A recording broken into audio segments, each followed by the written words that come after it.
Imagine करो, सुबह का वक्त है, सूरज धीरे धीरे पहाड़ों के पीछे से, पहाड़ों के बीच में से निकल रहा है।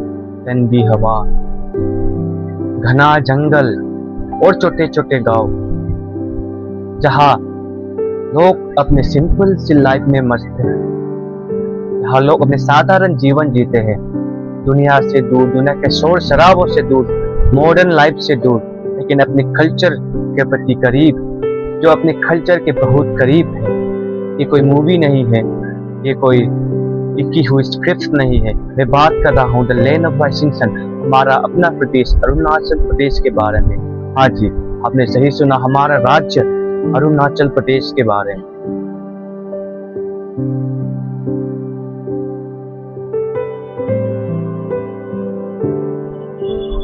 सलाम दर्शकों, अगेन मैं आप सभी को फिर से मेरे चैनल में स्वागत करता हूँ। आज से मैं एक सीरीज स्टार्ट कर रहा हूँ जिसका टाइटल है क्रिश्चियनिटी इन अरुणाचल प्रदेश।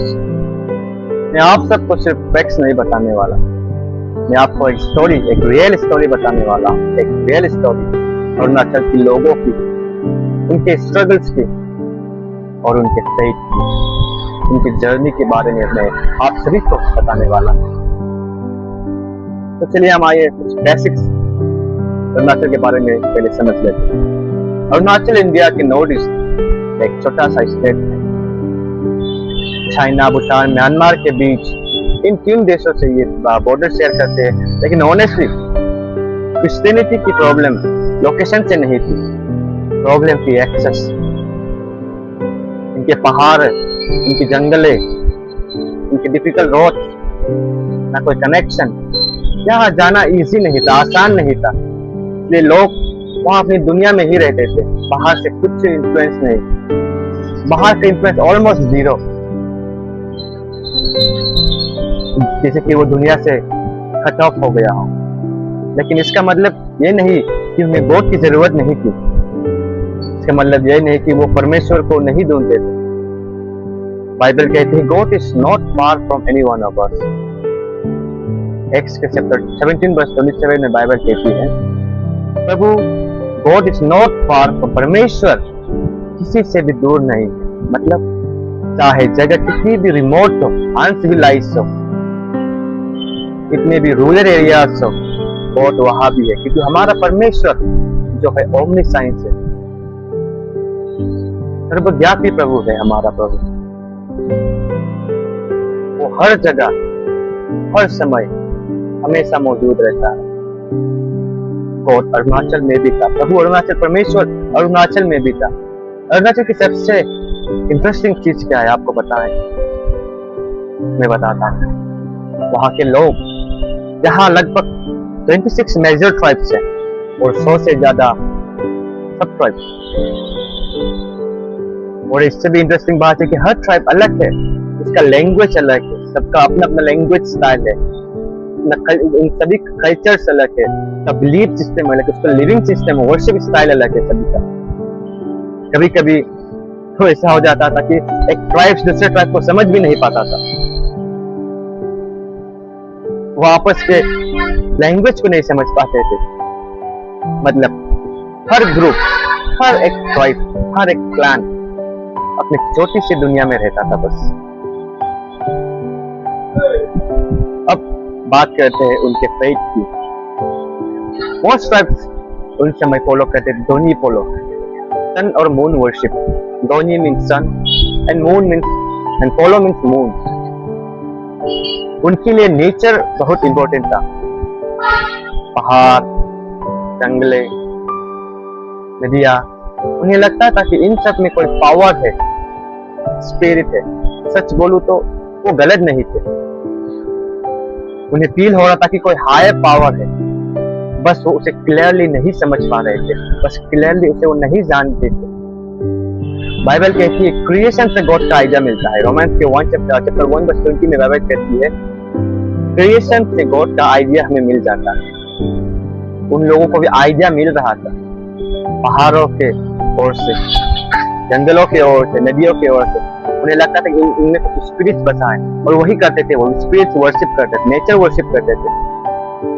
मतलब वो प्रभु को ढूंढ रहे थे, उनका खोज सच्चा था, बस सवाल का जवाब नहीं मिल रहा था।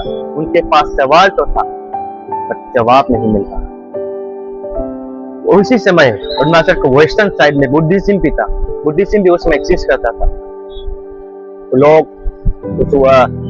तवांग में एक मोनेस्ट्री है, लोग वहां जाते थे शांति ढूंढने के लिए, आंसर जवाब, उनके सवालों का जवाब पाने के लिए। बेसिकली हर जगह एक ही चीज चल रही थी अरुणाचल में, सच्चाई का खोज, रास्ते का खोज, मार्ग का खोज और जीवन का खोज, एक हायर पावर की खोज, एक परम परमेश्वर की खोज। लेकिन एक प्रॉब्लम थी, ये एरिया क्लोज था, आउटसाइडर्स अलाउड नहीं थे। 1873 में ब्रिटिश ने एक ऐसा रूल बनाया कि इधर आने के लिए आपको ILP इश्यू करना पड़ता।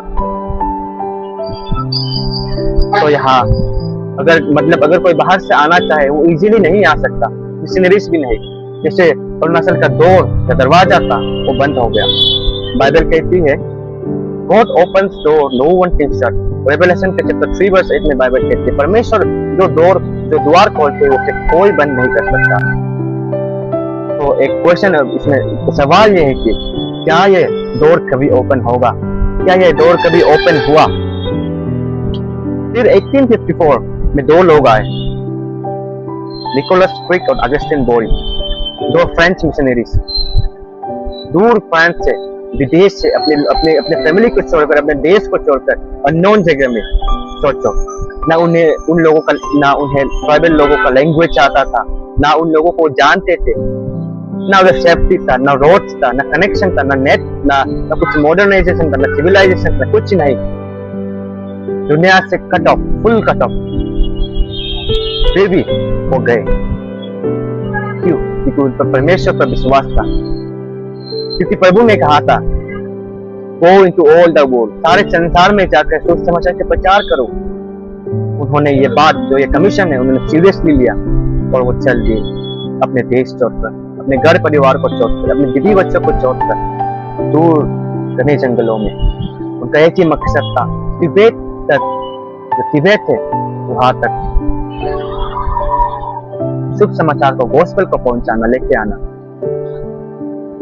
फिर वो कैसे करके आ गए अरुणाचल के हिली एरियाज में आ गए। जब वो मिशनी एरिया में पहुंचे, लोगों को डाउट होने लगा, लोगों को उन पर शक होने लगा, क्योंकि उन्हें आउटसाइडर पर ट्रस्ट नहीं था। ये क्यों आए, इसलिए आए हैं, कहां से आए हैं? ट्राइबल लोगों के बीच में एक डर पैदा हो गया। तो उन लोगों ने क्या किया? पहले 1 सितंबर 1854 में क्या किया? उन दोनों को मार दिया गया। वो दोनों प्रभु के लिए शहीद हो गए, प्रभु के राज्य के लिए, प्रभु के सुसमाचार के लिए वो दोनों शहीद हो गए। They died because of Jesus. They died for Jesus. Hallelujah. मैं आप सभी को बता दूं, ये सुनते हमें मुझे बहुत बुरा लगा। आई होप आपको भी बुरा लग रहा होगा। लगता है ना, क्या फायदा हुआ इतनी दूर से आकर, अपने घर परिवार को छोड़कर, अपने बीवी बच्चों को छोड़कर, जहाँ पर वो आराम की जिंदगी जी रहा था, उन्हें छोड़कर, अपने कंफर्ट जोन से निकल कर इधर आके इसे जिन लोगों को बचाने आए थे, उन्हीं लोगों ने उन्हें मार दिया। क्या फायदा हुआ, क्या गेन हुआ? लेकिन बाइबल कहती है A seed must die to produce life। एक बीज को मरना ही पड़ता है एक जीवन उत्पन्न करने के लिए। आमीन। उनकी लाइफ एक बीज की तरह थी। वो बीज मिट्टी में मिल गया और एक दिन ग्रो होने वाला था। वो सीड जो मिट्टी में मिल गया था, वो एक दिन फल देने वाला था। हालेलुया। इसके बाद कुछ नहीं हुआ, खामोशी छाया हुआ था। साल गुजर गए, 10 साल, 20 साल, 50 साल, 100 साल गुजर गए, कुछ नहीं हुआ, जैसे सब रुक गया हो। लेकिन बाइबल कहती है at the right time harvest आएगा, सही समय पर फल खाते जाएंगे। फिर स्लोली धीरे धीरे चेंज स्टार्ट होने लगा। असम के थ्रू, नागालैंड के थ्रू, अरुणाचल के लोग, अरुणाचल के यूथ लोग बाहर पढ़ने गए। अरुणाचल से बाहर आसाम में एजुकेशन के लिए, नागालैंड में एजुकेशन के लिए चलने लगे, स्टूडेंट्स पढ़ने लगे। वहाँ उन लोगों को शिक्षा मिला, प्रभु के बारे में जानने मिला, गॉस्पेल का उसे एक्सेस मिल गया और प्रभु से उद्धार पाकर, रिलेशन पाकर वापस अपने गांव आकर, जिससे एक छोटा सीड वाइडली ग्रो करता है, वैसा ही क्रिश्चियनिटी स्प्रेड होने लगा उन लोगों के द्वारा। अपने गांव में उन लोगों ने जो प्रभु का जो सुसमाचार है फैलाने लगा। अब सोचिए, अरुणाचल के लोग रेडी थे, वो लोग, उन लोगों के पास सवाल था, उन लोगों के पास एक खोज था। सीड ऑलरेडी प्लांट हो चुका था, बीज जो है ऑलरेडी बोया जा चुका था। तो जब ये दोनों मिलते हैं तो क्या होता है, क्या होगा? क्या अरुणाचल के लोग इसे एक्सेप्ट करेंगे, रेसिस्ट करेंगे? क्या होगा? वही हम आने वाले नेक्स्ट एपिसोड में हम बात करेंगे अरुणाचल में जो रिएक्शन कैसा रहा, गॉस्पेल के रिएक्शन कैसा रहा, अरुणाचल को रिवाइवल के बारे में हम आने वाले एपिसोड में बात करेंगे। अगर आपको ये रियल स्टोरी पसंद आई और ऐसे ही आपको क्रिश्चियन कंटेंट अच्छा लगता है तो कृपया करके मेरे चैनल को फॉलो, लाइक एंड सब्सक्राइब कर दीजिए। मिलते हैं नेक्स्ट एपिसोड में। आमीन। शलोम एवरीवन।